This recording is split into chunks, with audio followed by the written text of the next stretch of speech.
dobro znate da imamo mi Bošnjaci od 1991. godine ubijenih, nestalih, kidnapovanih. Masovna progonstva stanovništva.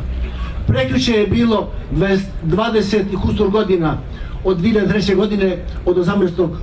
februara, kada je Užički korpus granatirao bošnjačka sela. Pobili ljude. Niko odgovarao nije.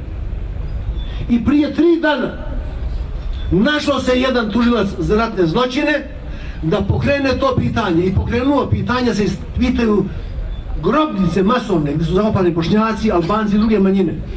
I predsjednik ove države se drznuo da kaže ne dirajte to.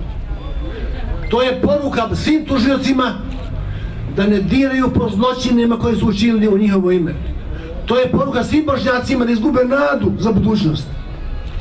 Međutim, ne može to tako.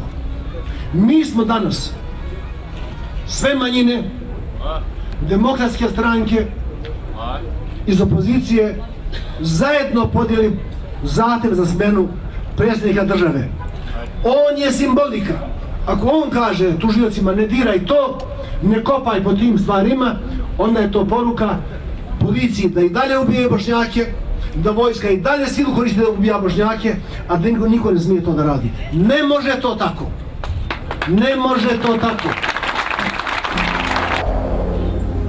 Mi smo kao Bošnjačko nacionalno vijeće osnovali pravni tim i od sad ćemo mi da kontrolišemo rad tužilaštva, sudstva, policije. A svi Bošnjaci imaju vrata otvorena i u Nacionalnom vijeću u Pazaru i u svim institucijama, posebno u SDA Sandžaka koji ima legitimitet bošnjački, da iznesu probleme, da mi pravno razmotrimo i ako ne bude promjena, ne bude lustracije, tražimo da se preispitaju svi sudije, tužioci i policajci koji su činili zločine nad Bošnjacima. I ako ne bude toga, tražit ćemo ovdje da dođe Evropski sud.